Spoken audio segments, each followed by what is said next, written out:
Maintenant que vous êtes déjà familier avec le fait que la dîme consiste à rendre 10% de tout ce que Dieu vous donne, qu'en est-il des offrandes? La Bible ne parle pas d'un pourcentage spécifique. Qu'est-ce qui devrait provoquer votre prise de décision pour donner votre engagement, qui est un retour régulier et systématique des offrandes? Serait-ce un jour spécifique dans votre calendrier? Cela devrait-il être chaque sabbat? Quand vous avez de la reconnaissance dans votre cœur? Ou un appel de la chair? Quand vous savez qu'il y a un bon projet ou même lorsque vous sentez que c'est le moment de donner? Y a-t-il un principe biblique que vous pourriez utiliser pour déterminer quand vous devez apporter votre offrande? Oui. Dans Malachie 3 verset 8, il est clairement dit qu'il faut donner les dîmes comme les offrandes lorsque nous avons des revenus. Et le contexte montre également que si nous ne donnons ni l'un ni l'autre, cela entraînerait une séparation de Dieu et la ruine matérielle, de même que le déclin moral et spirituel. Lisez les versets 9 à 12. Salomon donne également un principe général sur la régularité des offrandes. Honore le Seigneur en lui offrant une part de tes revenus, donne-lui le meilleur de tes récoltes. La régularité avec laquelle nous honorons Dieu ne doit pas être établie par nos sentiments, des projets pertinents ou des appels de la chair, mais par la fréquence des augmentations ou des revenus qu'il nous donne. Les dîmes et les offrandes doivent être mises à chaque fois qu'il y a une bénédiction. Dieu nous invite à adopter les véritables principes en donnant des offrandes régulières. Il s'attend à ce que nous ne soyons plus contrôlés par des émotions, de la compassion, des projets ou des appels, mais par ses dons. Lui donner régulièrement comme il nous bénit régulièrement nous permettra de prendre conscience de sa sollicitude et renforcera notre lien avec le Créateur et celui qui maintient toute vie. Mettons nos désirs en dernier et Dieu en premier.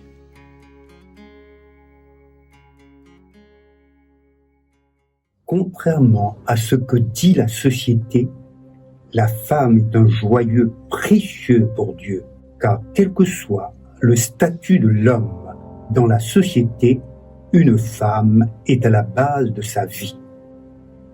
Il a été élevé et éduqué par une mère qui a souffert en lui donnant la vie. C'est avec raison que la Bible dit « Honore ta mère ». Et le cliché, derrière le succès d'un homme, il y a toujours une femme, n'est pas une banalité. Quand on pense à ce qu'une femme vertueuse peut réaliser dans son foyer aussi bien que dans la société, on ne peut que reconnaître la grandeur de sa valeur. Il est écrit par ailleurs, « Il n'est pas bon que l'homme soit seul. Je lui ferai une aide semblable à lui. » Dieu a doté la femme d'une qualité exceptionnelle. La loi de détail et l'intuition qui ne peuvent se trouver chez l'homme. Ainsi, l'homme et la femme sont faits pour vivre ensemble, pour s'entraider et s'aimer afin d'honorer le Créateur. Nous devons être conscients d'une vérité indéniable.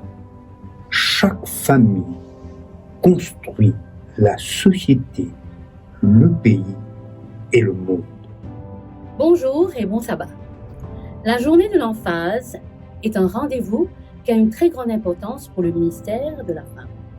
Car cela met l'accent sur qui nous sommes et nous révèle notre rôle dans la société. Aujourd'hui, nous avons besoin de nous rappeler l'impact que nous avons pour influencer le monde, mais surtout ceux qui sont autour de nous, nos parents, nos amis, nos connaissances. Le monde a changé, les conditions sociales ont changé. On vit dans un new normal, et cependant, notre objectif en tant que chrétienne n'a pas changé. Nous sommes appelés à influencer, à dire aux autres le bonheur que nous avons de connaître Jésus.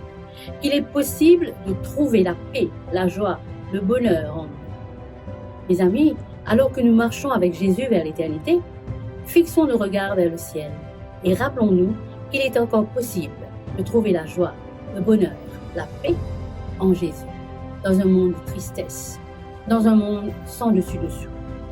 Avançons sans crainte. Allons voir le Sauveur du monde. Que Dieu vous soutienne et vous bénisse.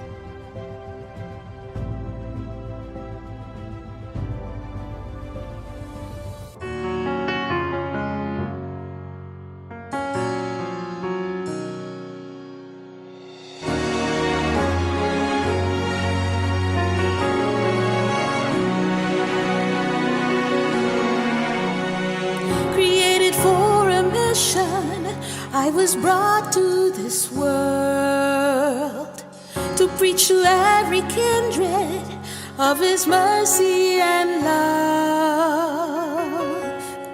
In every kindness I show, in everything that I do, I've been chosen by my God to testify. A woman of God, I'm His masterpiece, chosen, loved, and redeemed by His love.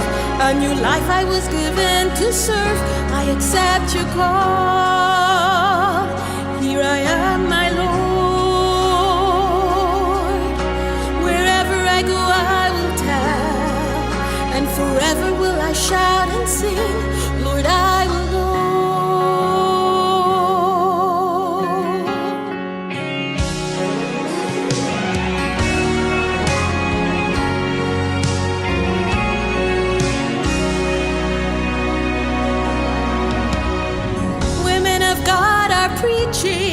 About His redemptive love, sharing God's love and mercy, forgiveness and joy.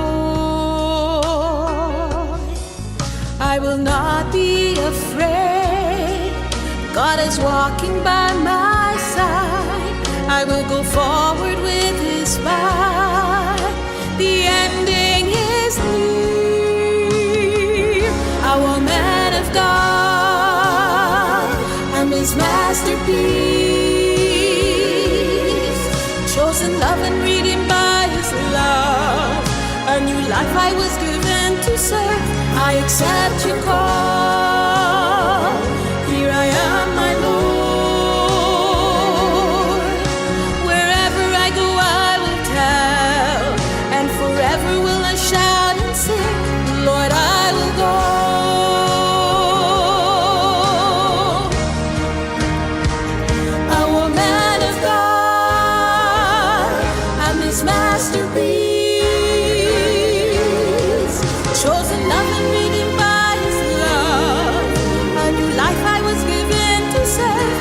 Accept your call.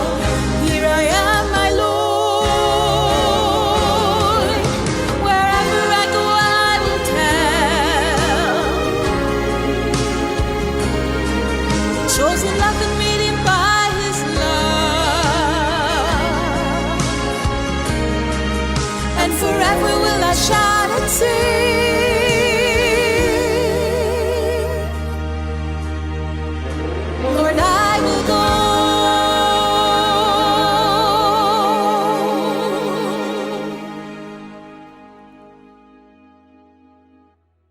Libre de penser, de rire et d'aimer. Profiter des secondes de bonheur, sans aucune crainte et sans peur. Construire, entreprendre et bâtir. Il suffit de si peu de choses, un peu de courage, si j'ose. La vie n'est pas toujours facile. Il y a des hauts et des bas. Mais il suffit de redresser la tête, d'affronter certaines adversités avec beaucoup de sincérité. Suivre son cœur, ses pensées, ses choix et ses propres idées. C'est alors et seulement ainsi que l'on devient acteur de sa vie. Il faut dans la vie savoir aussi tendre la main à ceux qui en ont besoin, sans espérer un rien en retour. Juste se dire que c'est bien. Alors s'installe l'harmonie avec soi-même. Et ainsi le monde paraît presque parfait. Mais la réalité est là. Nous vivons dans un monde où tout autour de nous s'écroule, où le mal a fait son nid et l'humanité a perdu son innocence, où la perfection devient impossible à atteindre. Notre seul espoir se trouve en Jésus-Christ, notre Sauveur, notre Créateur, notre Consolateur. Avec lui, tout est possible et parfait. Avec lui, la vie est plus paisible.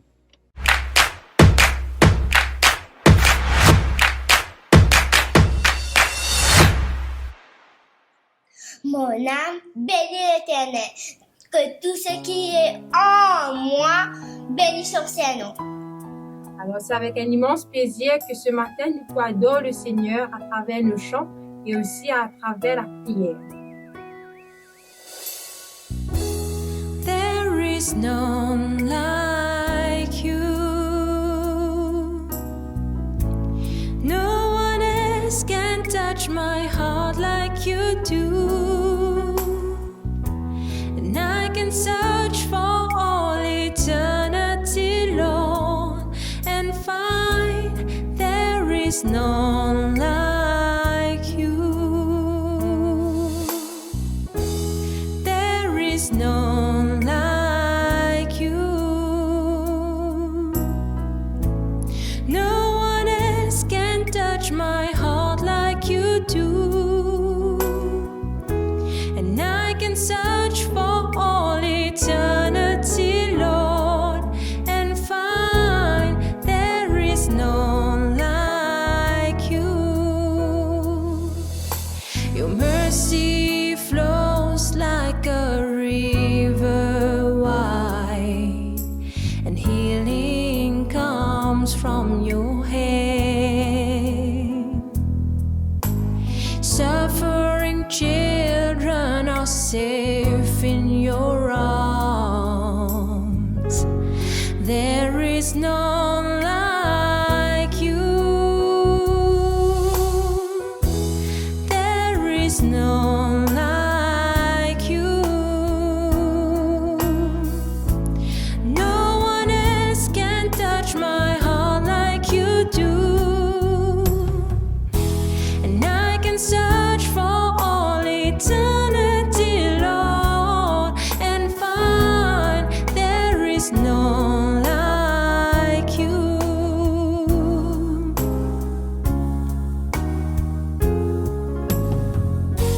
And He knows my name.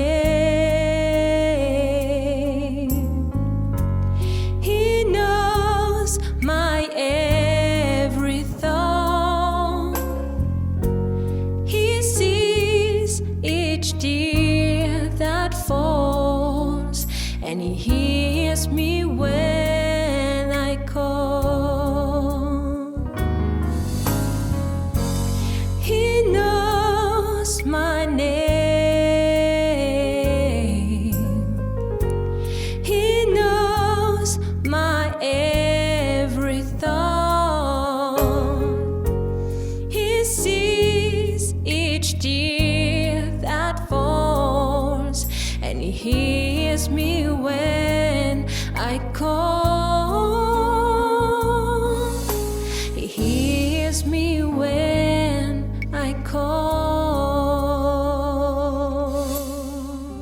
Éternel, notre Dieu, notre Père, nous remercions toi, Seigneur, parce qu'il vraiment n'a personne comme toi. Tu dis dans ta parole, tu aimeras le Seigneur ton Dieu de tout ton cœur, de toute ton âme, de toute ta pensée, de toute ta force. Nous venons devant toi, Seigneur, ce matin pour t'adorer, pour te louer. Te louer parce qu'il est un Père merveilleux. Tu es un Père qui pardonne. Adore-toi, Seigneur, aussi parce qu'il te compte en nous d'un si grand amour, Seigneur, qui te donne ton garçon pour nous. Père, pardonne-nous si nous nous offensons toi. Et nous connaissons ton pardon, Seigneur, donne-nous de la grâce gratuitement. Père, nous adore-toi pour ton immensité, pour ta grandeur. Permets, Seigneur, ce matin, qu'il nous offre à toi tout notre être tout entier, pour qu'il te capable change nous selon ta convenance. Nous offrons à toi, Seigneur, cette prière en Jésus, ton Fils, notre Sauveur. Amen. Dieu est toujours parmi nous dans nos prières. Il est le roi, le souverain et maître. Sa présence dans nos vies fait la joie de notre cœur.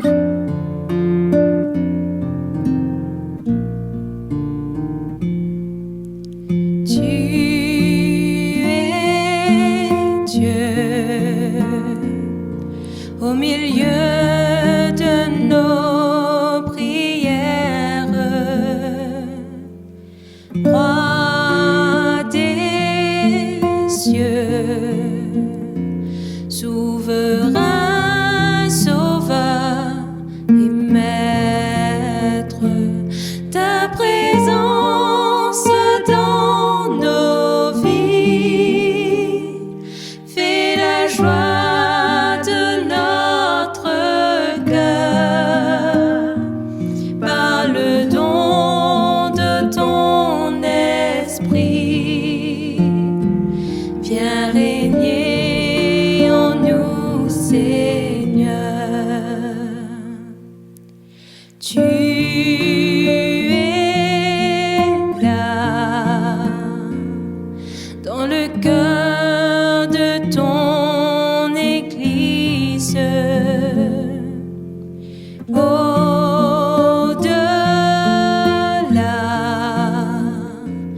de ces murs qui nous divisent, que les liens de notre amour et le sceau de ton pardon, qu'ils reflètent chaque jour la puissance de ton nom. Notre Père, que ton règne s'établisse sur la terre, que rayonne ta justice. Apprends-nous la compassion, donne-nous d'être avec toi, un flambeau pour les nations, dans ta gloire et ton éclat. Apprends-nous la compassion,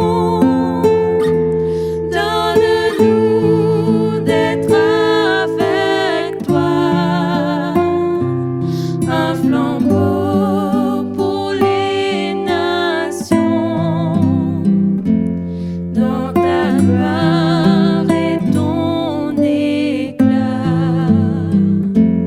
dans ta gloire et ton éclat, dans ta gloire et ton éclat.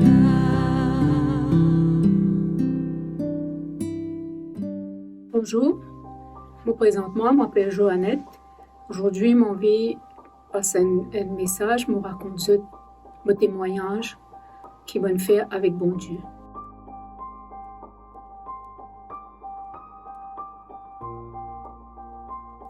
Il y a un petit peu plus que 5 ans depuis qu'il passe par un accident grave. Moi, avec mon époux, nous sommes allés à une veillée mortuaire.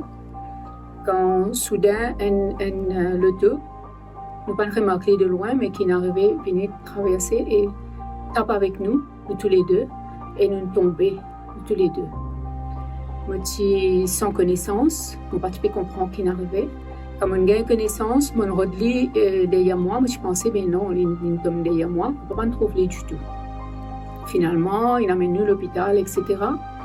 Et le docteur, il soigne nous, et je ne peux pas me trouver du tout dans le moment qui me tire dans l'hôpital. Puis je peux rodli, je peux demander ce nouvelle avec mes enfants. Mais je peux dire, moi, il est OK. Tout va bien, il est OK. Alors, je me sens rassurée, mais je me dis, puisque moi, je suis blessée et moi là, et peut-être lui aussi, il est peut-être pareil comme moi, il est blessé. Quand on rentre dans ICU, on admet moi dans ICU, et le docteur vient avec moi pour dire, moi, j'ai une blessure qui me tient. Après, il me dit, moi, mais reposer, il met une piqûre avec moi, il me dit, reposer. Et mes enfants regardent moi, ils me disent bonne nuit, je vais aller, je redemande une nouvelle mon époux, je me dis il est OK. Après, je vais aller. Le lendemain matin, quand je me réveillée, et c'est mon garçon qui vient en premier pour venir rendre visite. Toujours pareil, il me demande qui nouvelle papi.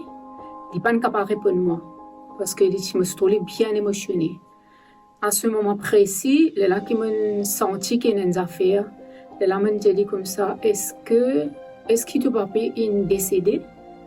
C'était une question comme ça qui me vient dans la tête, me dit ça, il me dit moi, oui. Il ne répond pas avec la voix, mais il fait un signe.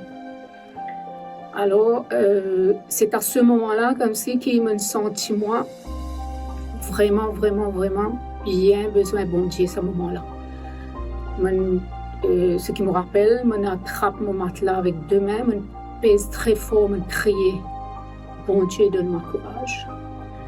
Et voilà, quand je suis allée, c'est là qu'il m'a fait me léger bien fort, me prier, parce que c'était un moment vraiment difficile. Je sentais qu'il se la mettait au moi. Parce que le médecin dit comme ça que je suis blessé grave, mon bassin est cassé et je ne suis pas capable de marcher. Là, je dis à mes enfants qu'ils me rester à l'hôpital à peu près 3 mois. Moi, il y a une grande opération pour me faire. Et à partir de là, je me mets tout dans l'armée, bon Dieu, je me dis, mon Dieu, c'est toi qui, les médecins, c'est toi qui peux faire tout. Et moi, j'ai confiance en toi. Mon traitement, tu peux faire pendant 3 mois. Mon traitement, il fait pendant 1 mois seulement. Même les médecins, ils trouvaient qu'ils se demandent moi, qui me fait comme ça, pour me capable, comment dire, me réagir beaucoup plus vite qu'une personne qui blesse, ça qui a été blessure là. Alors, moi, je comme ça, qui, moi, il y a un grand Dieu là-haut qui me prie, je dis, la foi grand. Comment moi, je fais cette expérience-là, qui me donne confiance avec bon Dieu dans un moment bien difficile. Je conseille toutes les personnes qui passent par les moments difficiles, qui sont capables de mettre de confiance en Dieu, parce que nos buts, c'est monter au ciel avec Jésus. Parce que nos buts, c'est aller vers l'éternité. Alors, ce qui me conseille à toutes les femmes, je connais, il y a beaucoup de femmes qui passent par les moments bien difficiles, qui sont tout seules. Il y en a beaucoup de femmes qui sont même papa, même maman dans la maison. Je fais ça, l'expérience-là, je connais. Mais chaque jour, je mets ma confiance en Dieu et je connais que Dieu est avec moi et il n'est pas pour l'heure moi. Parce que mon but, c'est continuer la route avec lui et un jour monter dans le ciel quand Jésus pourrait tourner.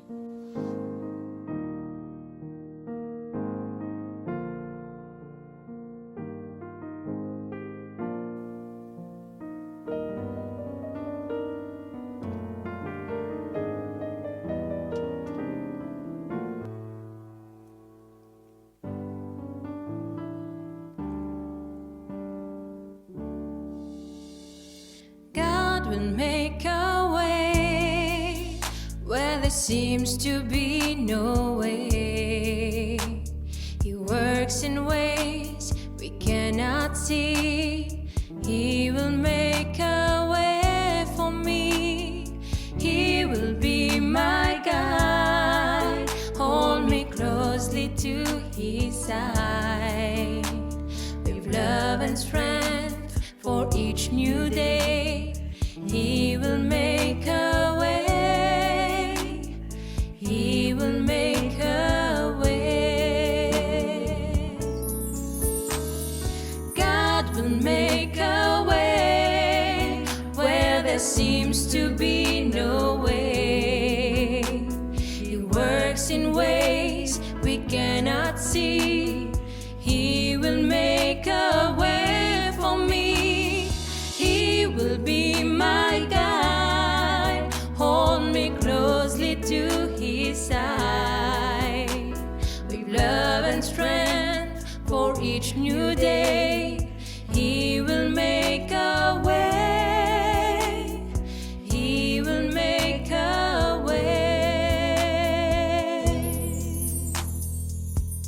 Romains 12, verset 12 dit à nous ceci. Réjouissez-vous en espérance. Soyez patients dans l'affliction, persévérez dans la prière. Mes sœurs, voilà, nous avons une mission sur cette terre. C'est de faire que tout le monde connaisse Dieu d'amour. Connaisse Dieu là et qui, malgré la souffrance qu'il peut vivre actuellement, qui nous a l'espérance qu'il nous pour un jour dans l'éternité. Et pour cela, nous devons préparer et contempler le trône de ce Dieu.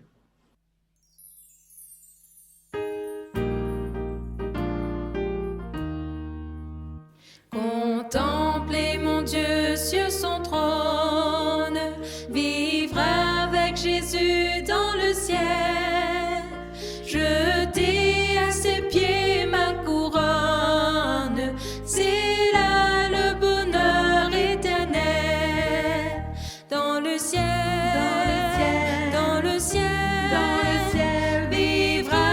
avec Jésus dans le ciel, dans le ciel, dans le ciel, dans le ciel. C'est là le bonheur éternel. Unir ma voix au chant des anges, bénir, louer Emmanuel, chanter à jamais ses louanges. C'est là le bonheur éternel. Dans le ciel, dans le ciel, dans le ciel, dans le ciel, vivre avec Jésus dans le ciel, dans le ciel, dans le ciel, dans le ciel. C'est là le bonheur éternel. Jouir d'une paix infinie, revoir mes amis dans le ciel, posséder l'immortelle vie. C'est là le bonheur éternel.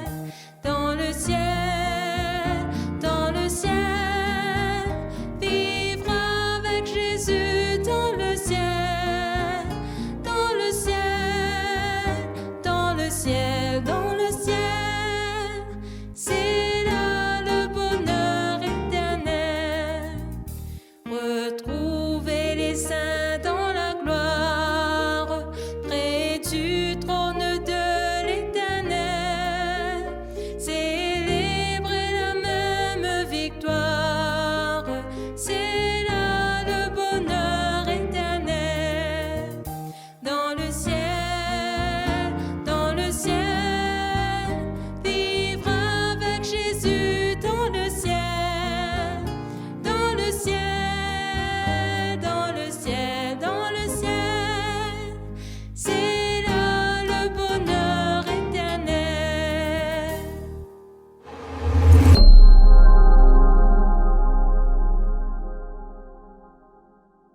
Bonjour à tous et bon sabbat. C'est pour moi un plaisir et un privilège d'être avec vous en ce sabbat spécial sur cette plateforme virtuelle. La Bible renferme beaucoup d'histoires où les hommes comme les femmes ont été poussés par l'Esprit pour partager la bonne nouvelle.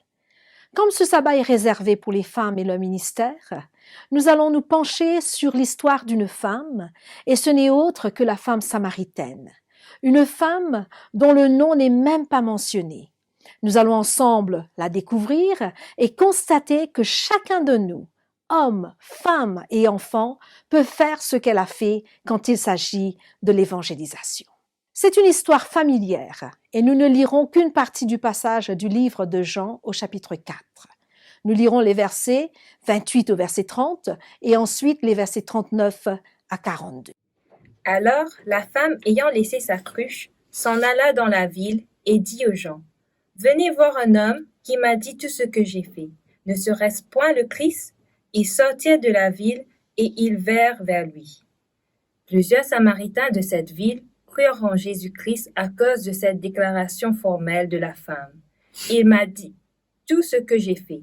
Aussi, quand les Samaritains vinrent le trouver, ils le prièrent de rester auprès d'eux, et il resta là 2 jours.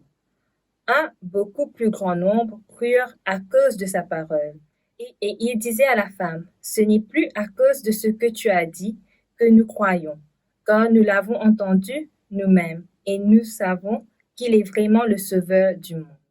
La femme samaritaine se rend au puits de Jacob à midi pour puiser de l'eau pour ses tâches ménagères. Elle espérait être seule. Mais quand elle fut arrivée sur place, elle découvrit un homme assis près du puits. En général, sa journée se passait comme elle le voulait, mais cette fois-ci, ce n'était pas juste un autre voyage au puits. L'homme qu'elle rencontra n'était pas n'importe quel homme. Cette journée n'était pas comme les autres, car depuis sa rencontre avec cet homme, surnommé Jésus, elle n'était plus la même femme. Jean 4 raconte que cette femme de Samarie a connu une transformation lors de cette rencontre. Bien qu'elle ait été une femme sans éducation, vivant dans le péché et qu'elle venait d'être initiée à la vérité, elle a sans hésitation couru pour accomplir la mission en amenant d'autres personnes vers Jésus, le Sauveur du monde. Déjà, je voudrais faire ressortir une leçon magnifique de cette histoire. Comme la femme samaritaine, lorsque nous rencontrons Jésus, nous sommes transformés. Nous ne sommes plus la même personne. Jésus peut apporter une transformation dans notre vie. Comment te sens-tu maintenant? Es-tu faible, triste, en colère, désespéré? As-tu honte de toi-même? Jésus peut te transformer. Jésus peut changer tous ces sentiments négatifs que tu as en toi et il peut te redonner un nouveau souffle de vie. Et une fois que nous aurons regagné la joie de vivre, nous allons, comme la femme samaritaine, raconter notre histoire aux autres. J'aimerais vous faire part de 3 points importants pour vous convaincre que nous pouvons aussi aller comme la femme samaritaine. Nous allons nous baser sur son enthousiasme, d'aller raconter son histoire aux autres et en même temps leur faire rencontrer Jésus. Une personne pourrait dire « Non, pour moi c'est impossible. Je ne peux pas parler de l'Évangile. Je ne peux pas parler de la Bible aux autres parce que je n'ai pas fait de la théologie. » D'autres pourraient dire « Mais j'ai tellement de problèmes dans ma vie que je n'ai rien à partager. » Et il y a beaucoup qui le disent. Certains pourraient confesser « Mais je ne suis pas suffisamment consacré. Je ne crois pas que Dieu m'ait appelé pour remplir une telle mission. Non, ce n'est pas moi. » Mais en regardant la vie de cette femme samaritaine, nous allons voir que nous pouvons aller. Et tout de suite, nous allons rentrer dans le premier point. Pour atteindre notre monde, nous n'avons pas besoin d'être parfaits. La femme samaritaine n'était pas parfaite. Le fait qu'elle allait au puits pour puiser de l'eau à un moment où elle ne va rencontrer d'autres femmes nous dit qu'elle savait qu'elle était loin d'être parfaite. La déclaration de Jésus sur sa vie conjugale révèle qu'elle ne respectait pas parfaitement la loi. Mais la plus grande preuve que quelque chose manquait à son cœur était le cri de son âme assoiffée, quand elle disait au verset 15 « Seigneur, donne-moi cette eau, afin que je n'ai plus soif et que je ne vienne plus puiser ici. » La femme samaritaine vivait dans le péché. La culpabilité opprimait son cœur. Sa conscience contraignait son esprit. Les préjugés avaient coupé son âme. Aller au puits au moment où les autres y étaient était plus qu'une expérience embarrassante. C'était humiliant. Jour après jour, elle n'arrivait pas à donner un sens à son existence. Elle avait soif de quelque chose que l'eau ne pouvait pas étancher. Elle avait soif d'amour, de paix, de liberté et de joie de vivre. Si nous devons choisir un missionnaire pour aller dans une région où l'évangile n'a jamais été prêché, nous ne choisirons jamais cette femme. En fait, elle-même ne penserait pas se joindre à sa propre congrégation pour un projet d'évangélisation. Cependant, elle commença à partager son expérience aussitôt qu'elle rencontra Jésus. Les gens auxquels elle s'adressait ne connaissaient pas encore Jésus. Ils ne connaissaient qu'elle. Sa vie ne devenait pas parfaite, mais lorsqu'elle rencontra l'homme parfait, elle devint une femme différente. Au lieu de chercher à justifier sa vie imparfaite, elle l'a transformée en la substance même de son message que nous lisons au verset 29. « Venez voir un homme qui m'a dit tout ce que j'ai fait. » Chers amis, pour atteindre notre monde, nous n'avons pas besoin d'être parfaits.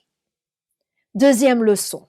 Pour atteindre notre monde, nous n'avons pas besoin de tout savoir. La femme samaritaine ne connaissait pas tout en matière de religion. Elle venait de rencontrer ce rabbin et avait des questions sur la Bible. Elle était confuse quant à la façon d'adorer Dieu correctement. Et bien qu'elle espérait la venue du Messie, elle n'était pas prête pour cette rencontre avec lui. Au verset 25, elle va dire « Je sais que le Messie doit venir, celui qu'on appelle Christ. Quand il sera venu, il nous annoncera toutes choses. » Outre le fait que nos vies imparfaites constituent une excuse pour nous de ne pas aller dans notre monde, le manque de connaissances ou de capacité est également une excuse. Nous entendons souvent des excuses des gens qui disent « Oh, je ne sais pas comment donner des études bibliques. Oh, je suis timide. Je n'aime pas parler aux gens. Oh, je ne connais pas bien la Bible. Je suis trop vieux pour cela. Je suis trop jeune pour cela. » Nous usons de nos limites pour restreindre notre engagement dans le ministère. Nous n'avons pas besoin de tout savoir sur Jésus. Nous devons seulement raconter les choses qui ont fait un impact dans notre vie par rapport à notre relation avec lui. Pour atteindre notre monde, nous n'avons pas besoin de tout savoir. Nous n'avons qu'à raconter en toute simplicité notre histoire. Troisième leçon. Pour atteindre notre monde, nous n'avons pas besoin d'aller loin. L'impact du message et la présence de Jésus ont fait que la femme samaritaine a déposé son fardeau à ses pieds. Elle a laissé sa cruche et elle est rentrée immédiatement chez elle. Elle a couru dans son quartier, libérée de son fardeau, elle a encouragé les gens à l'accompagner jusqu'au puits. Sans doute qu'elle a partagé Jésus dans sa maison d'abord, en allant chercher son mari, entre guillemets. Ensuite, elle a parlé de Jésus à ses voisins. Enfin, elle a donné son témoignage dans la ville. Quel était son message et quelle a été la réaction des autres? Nous pouvons le lire au verset 29 et 30. « Venez voir un homme qui m'a dit tout ce que j'ai fait. Ne serait-ce point le Christ? » Ils sortirent de la ville et ils vinrent vers lui. Nous connaissons la suite merveilleuse de ce récit. Le verset 39 nous dit « Plusieurs Samaritains de cette ville crurent en Jésus à cause de cette déclaration formelle de la femme. » Frères et sœurs, le plus grand centre d'influence pour chacun de nous est notre famille et nos voisins. Ils nous observent, ils nous connaissent, notre façon de vivre est notre sermon. Ils peuvent comprendre que si Jésus a le pouvoir de transformer nos vies désastreuses, il a également le pouvoir de transformer leur vie désastreuse. S'ils nous voient heureux, malgré les difficultés de la vie, ils voudront connaître ce Jésus pour pouvoir vivre heureux. Nous devons permettre à Jésus d'utiliser nos vies transformées pour transformer la vie de notre famille, de nos amis et de nos voisins. Pour atteindre notre monde, nous n'avons pas besoin d'aller loin. Nous avons appris que nous pouvons aller toucher notre monde. Ce n'est pas aussi difficile d'accomplir le « I will go », j'irai. Nous n'avons pas besoin d'être parfaits. Nous n'avons pas besoin de tout savoir et nous n'avons pas besoin d'aller loin. L'histoire de la femme samaritaine nous montre également que nous pouvons faire la différence par la manière dont nous invitons les autres à rencontrer Jésus. Et elle va nous laisser 3 exemples sur comment aller vers les autres. Le texte nous dit « Alors que la femme, ayant laissé sa cruche, s'en alla dans la ville. » Pour atteindre notre monde, nous devons établir des priorités. L'impact de la rencontre avec Jésus a radicalement modifié l'équilibre des valeurs de la Samaritaine. La liste de ses priorités quotidiennes avait immédiatement changé. Bien qu'importante, l'eau qu'elle est allée chercher n'était pas nécessaire cet après-midi-là. La cruche d'eau abandonnée est un puissant symbole extérieur de ce qui s'est passé à l'intérieur du cœur de cette femme.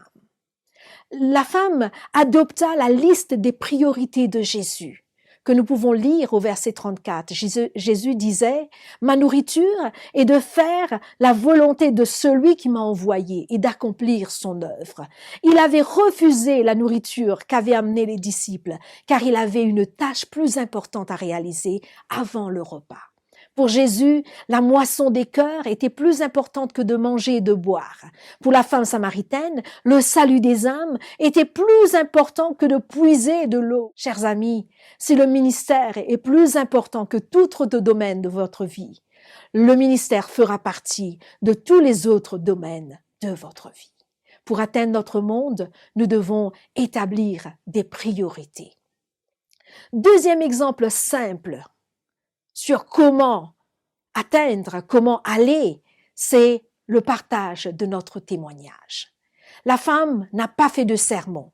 Elle présenta son argument. Il m'a dit tout ce que j'ai fait. Voici la logique. Bien que Jésus connaissait tout ce qu'elle avait fait, il continuait à l'aimer. Bien que simple, son témoignage était puissant. Les personnes qui connaissaient la femme samaritaine ne pouvaient nier la transformation soudaine dont elle était témoin. Ses yeux tristes, qui ne pouvaient jamais croiser le regard des autres en raison de sa honte, brillaient maintenant grâce à l'espoir qui avait rallumé le feu de son cœur. Bien qu'elle soit revenue du puits les mains vides, son cœur était plein, débordant de joie. En lui offrant de l'eau vive, Jésus lui offrait sa grâce. Tous les habitants de la ville pouvaient voir qu'elle était en fait différente. On ne peut nier la puissance d'une vie touchée par la grâce du Christ. Si votre vie a été transformée par la puissance de Dieu, vous devez partager cette vérité. Vous devez permettre aux gens de voir la différence que Christ a fait dans votre vie. Les gens ont besoin de savoir que Jésus accepte et offre également sa grâce à tous ceux qui viennent vers lui. Lorsqu'une personne est évangélisée, elle devient un évangéliste. Pour atteindre notre monde, nous devons partager notre témoignage. Troisième exemple, nous devons nous concentrer sur Jésus. Notre mission est de montrer le Sauveur au monde. Même en utilisant notre témoignage ou diverses ressources et stratégies pour attirer l'attention des gens, le centre de notre message est le Christ. Lorsqu'ils sont curieux et veulent connaître davantage, nous devons profiter de parler de sa vie, de sa mort et de sa résurrection, de son ministère et de son retour prochain pour nous amener au ciel. Pour pouvoir réaliser tout cela, nous devons nous-mêmes chaque jour avoir un entretien avec lui pour être transformés et être poussés à aller vers les autres. Nous devons nous concentrer sur sa parole afin de demander aux autres de venir le voir. Nous devons vivre selon sa parole. Au verset 41, il est dit « Un beaucoup plus grand nombre crurent à cause de sa parole ». Chers amis, pour atteindre notre monde, nous devons nous concentrer sur Jésus. Je voudrais terminer ce sermon ce matin avec cette citation d'Ellen White. La femme montre par son exemple comment agit une foi réelle ayant le Christ pour objet. Tout vrai disciple devient un missionnaire dès son entrée dans le royaume de Dieu. Celui qui a bu des eaux de la vie devient lui-même une source de vie. Dès qu'il a reçu, il commence à donner. La grâce du Christ dans une âme est comme une source dans le désert, jaillissant pour rafraîchir tous les passants, donnant à ceux qui allaient périr le désir de boire des eaux de la vie. De nos jours, Dieu utilise encore des hommes et des femmes qui sont prêts à aller atteindre le monde. Vous et moi avons reçu l'appel pour aller atteindre notre monde. Ne laissez pas vos imperfections, votre manque de connaissances ou de compétences, ou vos impossibilités vous arrêter. Donnez la priorité à votre mission. Partagez votre témoignage. Focalisez-vous sur Jésus et soyez un exemple vivant de Jésus partout où vous allez. Je voudrais vous demander ce matin de faire une petite rétrospection de votre vie et voir s'il y a un besoin de rencontrer Jésus d'une manière spéciale pour pouvoir témoigner pour lui dans votre monde. Que Dieu vous bénisse. Amen.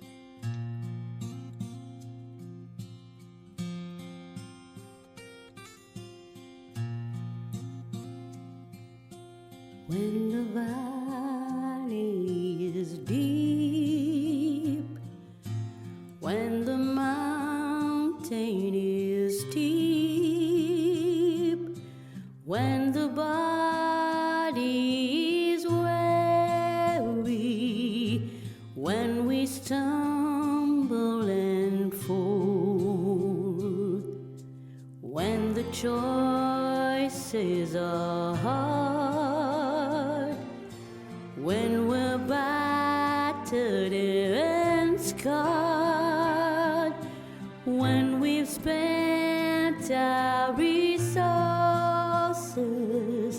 when we've given our all,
praise God for the message that has come to our hearts. We want to invite you right now to bow your heads and close your eyes as we pray. Loving Father in heaven, we thank you so much for the word of God, which is a lamp unto our feet and a light unto our path. And we thank you, dear Lord, that the word of God is filled with words of life, with words of hope, with words of power. And we thank you that we have the privilege of sharing this hope and sharing this light with others, just like the Samaritan woman who was an ordinary person who faced many challenges, but who came and met Jesus and her life changed. And she was so excited, she went and she shared it with each and everyone in her hometown. Lord, we want to be like the Samaritan woman in this sense, that as we meet Jesus, we also will go back to our hometowns, to our neighbors, to our friends, and share the love of Jesus. Lord, we want to respond to this message by saying, Lord, I am willing. I will go. I will hearken to the voice of Jesus and obey as he gives me the Great Commission. So bless your church. Bless your people. Help us to know, dear Lord, that we are living in the last days, that time is running out, that soon Jesus will come. Help us to be faithful, to keep our eyes on Jesus until that day, but above all, to share his love with each and every one. For we pray this in Jesus' name. Amen.